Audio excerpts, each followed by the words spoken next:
12 reforms that has actually made this administration grow, especially when it comes to the economy. Sunday Dare very recently disclosed to us 12 gains that President Tinubu's administration has actually gotten through its reforms. And he talked about the fact that some of the progress recorded were basically foreign reserves, taxation, debt service, fuel subsidy removal, budget deficit, and public financial management. That these are the critical areas the administration has touched. And it was something that previous administrations we were not able to do. We had fluctuation when we're fluctuating forex, naira exchange rates, which did not help the economy before 2023 when the president emerged, and that there was there was a narrowing gap which was affecting the economy prior 2023 when the president came on board. What's your take with Sunday Dare? There is something Joseph Goebbels said when he was packaging Hitler for Germany and the world. He said that when you want to lie, you lie in such a way that it will be difficult for anybody not to believe you. Okay. You just tell a very big lie like this that people will find it difficult not to believe you. And then when you have told a lie repeatedly, there is a likelihood that it will become the truth. Of recent, all the supporters of this administration, they have been saying things that baffles even the unwary. And what are those things? The performance of the president. And you ask yourself, where are these performances? Because if you are telling me that there is a road here, am I not supposed to see the road and walk on it? Nigeria is on the crossroad. Too many problems. How many will we address? There's a lot of problems, issues here and there going on. And since yesterday, Tinubu made presidential speech. It's been going viral, generating a lot of reactions and get people talking, attentions for what he said, the lies on that presidential broadcast yesterday. Anyways, Dr. Barrister Adality. So take your time, listen to this video as Barrister Adality explains some things to you so that you know what we are talking about. So you know if our country is indeed moving forward according to President Tinubu yesterday. Alpha, your area, what is going on in your area? Let me know on the comment section. Leave your honest opinion. What do you think about the current situations, economic hardship in the country? Are we moving forward? Are we progressing or retrogressing as a country? What do you think? Leave your honest comments. And please don't forget to share, like, share, comment, and subscribe to the YouTube channel. I'll be your guy now. Run off for me now.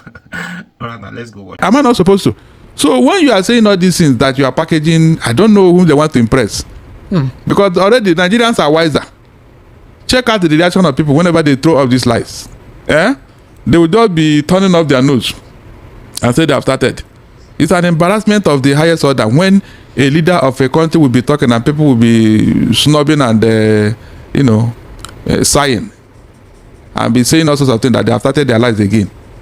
Please, Esther, the 12-point agenda that he pointed out, where are they? It's important we begin to tick the boxes here. Where are they? You don't score yourself. Allow people to score you. When we write exam, it's our lecturer that used to mark the script, not you. You can't mark your own script. Allow the people in this case to mark your script for you and give you your result sheet, not you, because things are not looking good. Esther, I told you that towards this time of the year and going into next year, this type of propaganda will come up, whereby they will package some things and say you can see the price of rice is coming down, the price of this. Why is it coming down? I thought they said that the PDP was running a bubble economy. That was why things were. So why are they trying to make it cheap now? Oh my God! I wish my people would realize this kind of propaganda. I wish they would realize it. You think it's propaganda? Of course, because this is what you accuse the PDP. When we are praising PDP and how things were in their own time, your people are saying it was a bubble economy. We are living in a borrowed time. It was forceful. So why are you trying now to make things better? You should have allowed it to remain where it is, since you don't like progress. You are doing all this now because of election. Is there any other reason? So things can get better. No, things can get better. But you told us that there's no other way. What are those reforms that are making things better, Esther? What are those reforms? When things are getting harder. I mean, harder. Is there any time the price of fuel will come down to 300 or 400 with what is going on, Esther? With the so-called reform. The subsidy removed. Where is the benefit? Nobody can see it. How about foodstuffs in the market? Is there any time it will become cheaper? Yeah, Barrister, that's the concern. You see, they reel out some statistics on the paper telling us that, okay, foreign exchange reserves, the foreign reserves are better now. We've been able to offset some of our debts. We're no longer relying on import. We did more of exportation. The proceeds are very much okay. We did not even rely so much on the proceeds of oil. We got a lot from non-oil proceeds and non-oil export. The economy seems to be going on the right trajectory, but it's not what is being. The question is, why is it not reflected in the market? Because why is that when you go purchase items in the market, goods and services, building materials, it's not reflecting? So is there something? Is it that it takes time for it to reflect in real life, but the figures are there? No, it means that they are telling you lies, because if it is true, it will reflect. For example, this non-oil exports, I am supposed to be hearing that particular item that we are big on now. That is that item that Nigeria is measuring in exporting. Did you hear anyone? And that particular item that is giving us so much in export, where are they? If you go to the port now, the export terminal is virtually empty. It is only the import that you will see huge activities. So what are you talking about? At least you tell us that now we are exporting cocoa. We are now number one in Africa. We are exporting groceries. We are now number one in Africa in exporting all these things. What are those things, Esther? Because is it not on farm that you grow these things? If it is farm produce, Esther, who is going to farm now? The people that went to farm, have they come back? There is a huge vacuum. There is a huge vacuum between the presidency and the people. Okay, but let's go on with this. Let's talk about what is on ground. What is the reality? Because fuel subsidy has been removed, governors receive larger FAC allocation. If they used to collect 2 billion naira before, if they were printing money and doing bailout funds to pay salaries and all that, that is not what it is now. Governors are getting good money, all right, from the Federation allocation. Now, there are complaints that we should ask the governors, what are they doing with the money being given to them? If FAC allocation has quadrupled to the governors, why are the people in these individual states still complaining of poverty, no job opportunities? There is infrastructural deficit, and beyond job opportunities, investment opportunities are not coming in, except very few states, thriving states actually, like Lagos, Port Harcourt. These are places that have huge inflow of economic activities, possibly because of certain infrastructure that they have that enables businesses. So the question is, other states that get this huge FAC allocation, what are they doing with the money? Aside from paying salaries, what other projects are they doing? What other job opportunities are being provided beyond giving wheelbarrow and hoe and whatever to their constituents, you know, for whatever it is they think that would help them gain? Now, let me tell you, Esther, you see this blackmail about governor getting more allocation. You think it's blackmail, Barrister? It is a pure blackmail, Esther. We saw it under Buhari. When they wanted to cajole Dave Umahi, that they will give him presidency. I mean, yeah, they give him the president after Buhari. They started channeling fund to Ebony. And the man was doing a few things there, you know, to gain the heart of his people. If you see what Dave Umahi was doing that time, and the IGR of Ebony, you now ask yourself, where is this money coming from? Even the flyover and other he did, where is the money coming from? They did the same thing in Cross River. So whenever things like this are happening, go and check. The governor that are jumping into APC, Esther, what is driving them into APC? Is it that the administration is performing so excellently, or that everything is now uhuru in Nigeria? We are seeing number 4 in Africa in terms of economy, from number 1 to number 4. So where is that the progress we are talking about? Is it not when we move from number 4 to number 1 or even number 2, we can say, okay, something is happening here. South Africa has overtaken us, and we are still here making mouth, boasting for non-existence achievement. Is it not an embarrassment on its own? So all this noise that we have turned around the corner, there will be no problem again, this and that, the worst is over. What exactly are those things? We need to see. Not when you go and import rice and flood it in the market, then the thing now drop. You now say that is the progress. Where did you get this rice? Which farmer produced it? Because the last time I checked, farmers have run away from their farm seed. No thanks to terrorists. So where are those things coming from? The real thing that is bedeviling Nigeria is that, which is terrorism. Can somebody beat his chest and say, yes, I've done so well here? Barrister, federal government receives 19.799 billion naira, states received 10.042 billion naira and local governments received 7.742 billion naira. Okay, this is how they share the money of FAC. Now, in the era of President Tinubu, they're receiving 2.225 trillion naira as federation revenue. I'm talking of even August, not even September. And according to Bola Tinubu, it's the highest ever allocation to the 3 tiers of government and other statutory recipients. So aside from the fact that they're getting money from FAC, there are also internally generated revenues that each of these states generate for themselves. So are we saying that everything has to come from the presidency? What is the essence of increasing FAC to those governors? Because that was why they removed fuel subsidy. So the essence of removing fuel subsidy was to say, okay, you know what? Through the state governors, the expenses that was meant to be curtailed, right, by fuel subsidy, the state governors will be able to curtail that. Okay. Now, let me ask you. If the federal government has done so much or so well with their own allocation, will it not trickle down to the states? Obviously. Tell me. So the federal government that is complaining and shifting the blame to the states. No, the federal government is not shifting any blame. But normally what they're asking is, ask your governors. The councillors are saying, ask your governors. The National Assembly is saying, ask your governors. Every time you call President Tinubu, the governors were elected. If the governors were nominated and appointed by the president, just like the INEC chair, then the president can call them and say, excuse me, why are your people complaining? So since the governors were elected by the people, let the people in the state ask their governors, what are they doing with the money? They cannot do anything because they are not programmed to do anything. They're not programmed to do anything. Let the federal government, let them do their own bid in all these things. Yes, the infrastructural development that is expected of the federal government, have they done it? The security, because look, when you are blaming the state governors, are they in charge of security? No. Can any state governor command their people to go to farm without any protection? Let the federal government do the needful and every other thing will fall in place. If you remove insecurity, people can go to farm. People can go to farm, for God's sake. Right, then hunger will reduce. What about grassroots impact? There are complaints that since the local government chairmen are installed, they cannot do anything. Oh God Almighty. Please, since after the pronouncement by the Supreme Court, are they receiving their money? You can see. But they get money. Through the state government. The state government still gives them money. Oh my God. Esther, mention that state governor that have been giving money to the local government chairman. They do now. They do what? Back. You are not aware. That thing has not taken off. That's what I'm telling you here. The governors refused. I said the governors refuse, and the president have not said anything about it because he's thinking of his political survival. He doesn't want to offend the governor. That's why he's silent on that matter. The local government chairman, they are not receiving a dime because the law have not been amended. The constitution has not been amended to accommodate such a rascality, financial rascality, because that's what I call it.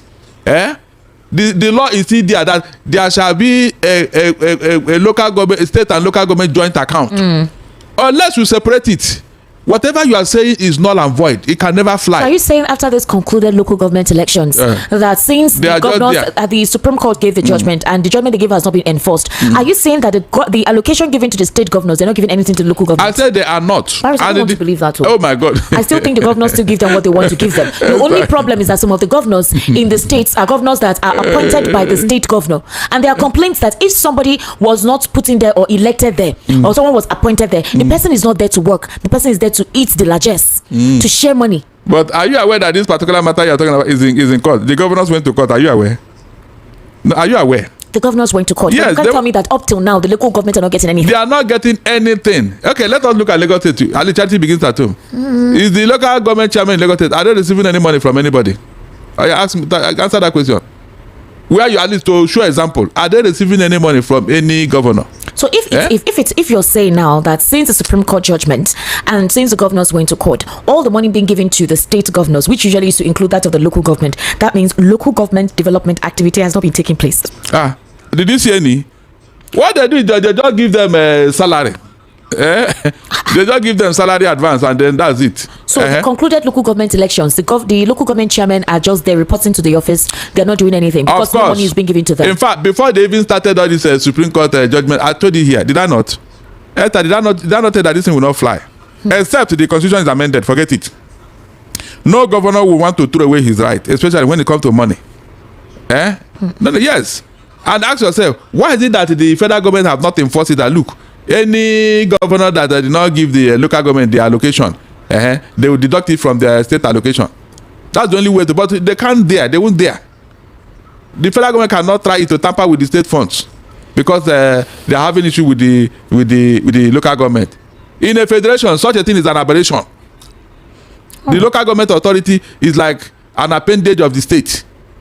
Is the federating unit and then the federal government that is recognized in a federation. So whatever you want to introduce now as a form of government, it does not exist. That you want a local government to become autonomous and have its own whatever.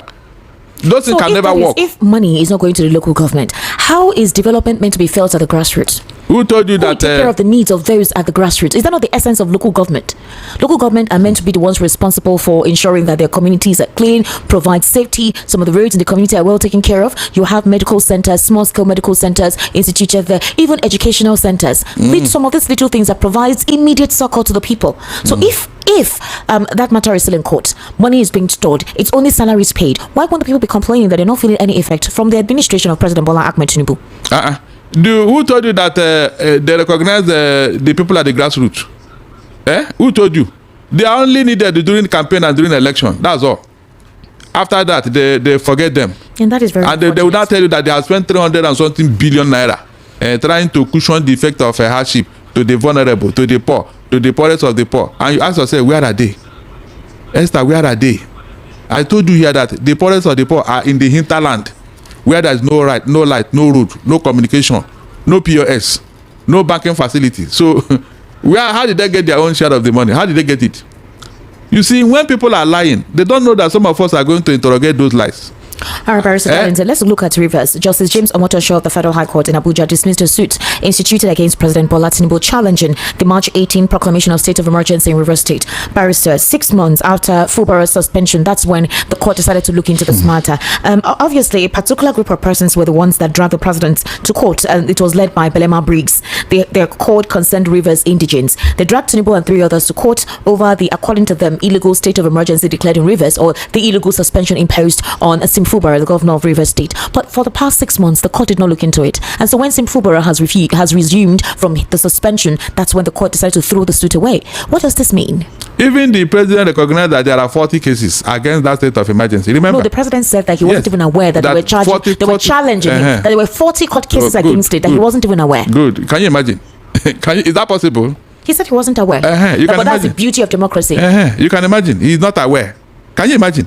So if I now say that this is a pure lie, will you blame me?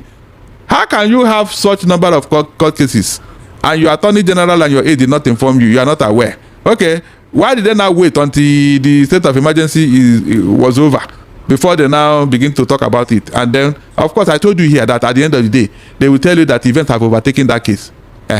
Whether you root for or against, will it change anything in River State now? No, whether you root for or against now, you can see. They deliberately schemed it in this manner. So that even if you want to say it was wrong, what happened? The man is back on seat. What do you want to achieve now? You can see how these people are distorting our laws, messing it up. Because when you shoot down some of this arrogant behavior by politicians, it will help to deepen our democracy. The next person will say, no, I don't want to be embarrassed, so let me not try this thing. But what happens is that each time these things are done, we say, let's move on for peace to reign. Even the courts, who should know better.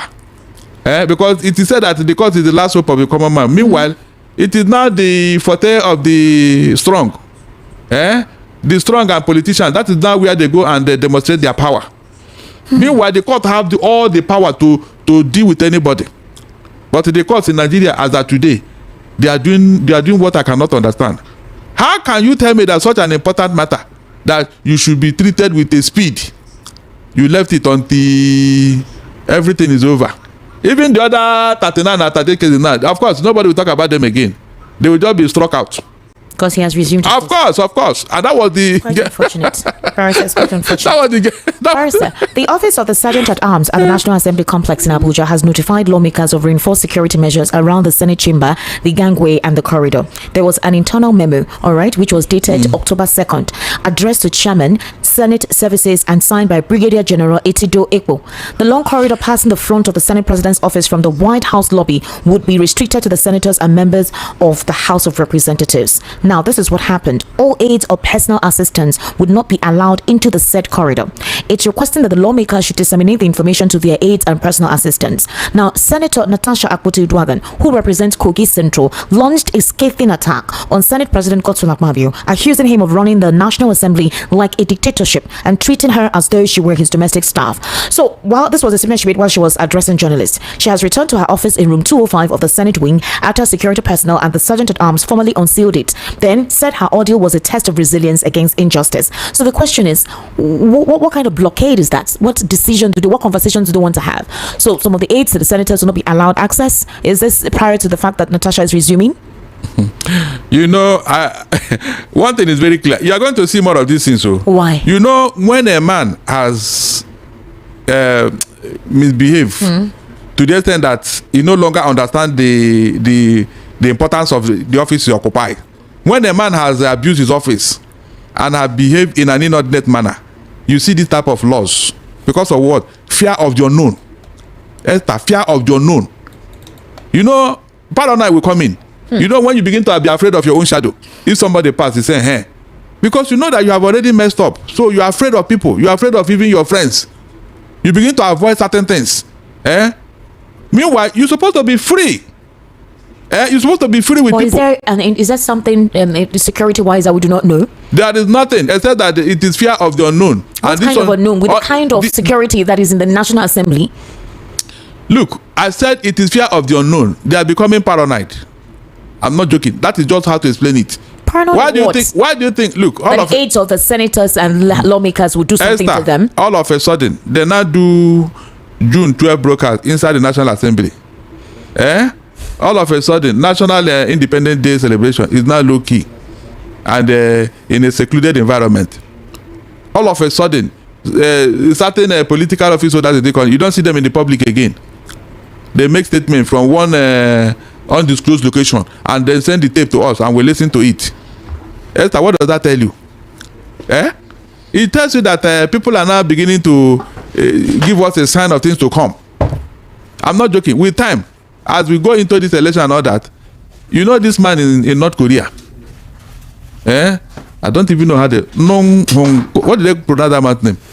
Which one? That man in North Korea. Kim Jong-un. Kim Jong-un. His people don't see him from January to December. But whenever he cough, everybody will start shaking. This is where we are going to Esther. I'm not joking. That's why they say power corrupt. Absolute power corrupt. Absolutely. When they have gathered all this power that does not belong to them, they now become larger than life. They begin to act and talk like God. Do you see why some of us are wary? Why some of us are apprehensive? Because we have seen it happen over and over again. When the political leadership have acquired all the power, pocketed everybody, they now begin to feel larger than life. They now begin to be afraid of what they have done to the people and all that. And so, governance will suffer. Because it will not be all about them. Everything revolve around them. Whenever they want to go to even a very close place, like, between here and that bus stop there, the entire military and police will cordon off the whole area. You now ask yourself, come, what is happening? Even God does not need such security. All because of what? Fear. Esther, fear. And that is the reason why we are saying that, no, you said we want democracy, fine. But what are the tenets of this democracy? Is it this type of militarization? Because that is where we are now. A militarized democracy. Whereby a political leader will be going in a very little function and all that. You see an entire barrack following him and all that. Esther, you remember when they told us here that... entire barrack following him? You shouldn't have an entire barrack follow him. For what reason? What do you mean for what reason? He's the president. An entire barracks. Yes, no. Do you know what you're talking about? Ultimate security is Hold on, Esther, hold on. Did you see his visit in Imo? Did you see convoy? Helicopter. Even the one they went to Ibadan. I mean, you saw the convoy. Now, Esther, I want to ask you a question. Because when they say who alleges must prove, when we say somebody is lying, all I needed to ask me is, how did he lie? And I will give you examples. Were you not here when they told us that they want to cut down on their convoy on expenses when they are traveling within and outside Nigeria? When he went for that COP25, it was a COP25, Nigerians raised alarm as the number of persons that accompanied the president. After that, they said they were going to cut off. Since that time till now, Has it not doubled from what they told us? But when it comes to the president visiting anywhere, all of the convoy and security is actually needed. Don't you think so? Hold on. Leave security matter. Okay. The large entourage, was it necessary? That is the question. Leave security alone. What are you carrying all those things for? You saw the one that went to the coronation of the Olu of Ibadan. Did you see what happened there? Because some of the things that happened in that, including that guy they brought to come and sing and all that, which is causing hoopla. The man that was vilifying Obi, he didn't see all those ones, so he didn't talk about it too. Because people are asking, who brought that man to be saying what he said during that coronation? They forgot all those ones. It is Obi's greeting that is causing problem. That was a distraction. So what I'm saying here that distraction. What I'm saying here that this is exactly the hallmark of a leader who has failed. Because of this failure, he knows that he has hurt a lot of people, and he's now becoming afraid of himself. Meanwhile, ordinarily in a democratic setting, you should be in love with every citizen of the country. Okay, in so fact, Barrister, your what are you presence saying now? That is it the convoy? Is it the issue for you, or the number of persons that accompanies the president on any official visit is going for within the country? Look, they told you this. They said that they will cut down on their convoy. Is that not true? Have you seen when the United States of America president is moving somewhere? Do you see the motorcade? Do you see the convoy? How many of them? It's quite lengthy. No, it's a lie. What do you mean it's a lie? I said it's a lie. For Barrister, what? What do you mean it's a lie? Where? It's normal. I said protocol. leave that thing. It's not true. It's not true. It's not true. It cannot be compared with what we are saying. Look, I am not even trying to compare with. I am talking of what you told me. You told me you cut down on your convoy. Did you do that? Are you not supposed to interrogate that, Esther? You are trying to compare whatever. Okay, if an American president is going on with 200 limousine and all that, you want to follow him. Are you as rich as America? No, are you as rich as America? The American president may be afraid of terrorists that they are fighting all over the world. Which one is your own? You should not be afraid of terrorists. Whom are you afraid of? Barrister, you should not be afraid. Whom are you afraid if not the people? No, tell me now. Afraid of what? In the land, Barrister. Anything can happen from the air. You need the motorcade. You told us you will cut down on your cover. Have you done that up to today? Esther, have you done that? That is the question Nigerians should be asking to prove that yes, what you are saying is what you are doing. I mean, I don't know why people don't tell unnecessary lies. Whether you go with 200 or 400, but you are the one who told us. Just for publicity stunt. And his sacrifice went to town. You can see, he's the listening president. Because we said he cut down, he had done this, he had done that. But in reality, Esther, is that what is on ground? You can see, this government, APC, they are very good in telling lies. I don't know why. There is nothing that told Nigeria that came to pass. Nothing. Nothing, no single thing. Nothing that told Nigeria that you can say, yes, this government, in fact, they have done so well. It's just that when they say it today, the following day, go and check. You'll be seeing another thing, contrary to what you are told. Have you not seen how they have been lying to us about insecurity? That everywhere now there's no more insecurity. They have done so well that terrorists are even running away from Nigeria. Is that not what they told you during the speech? But is that the reality?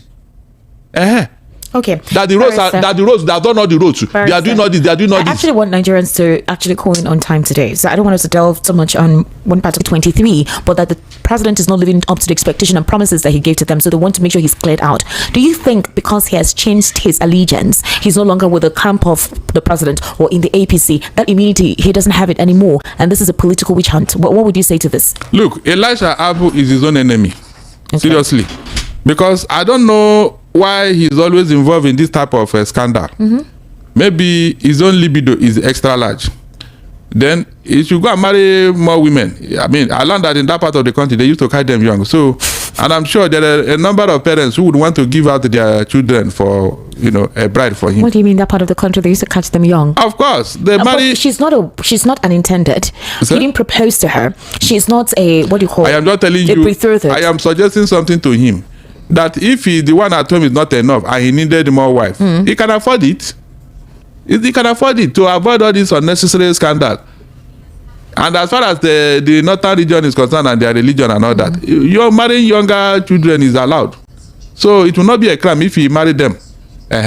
Will anybody come and ask him, what are you doing? It doesn't concern anybody. As long as the marriage was properly contracted, after all, he will not be the first person. Yerima did it in Zamfara. It's part of their culture and tradition. So why all this rape and all that? I mean, you mean you are that I don't understand.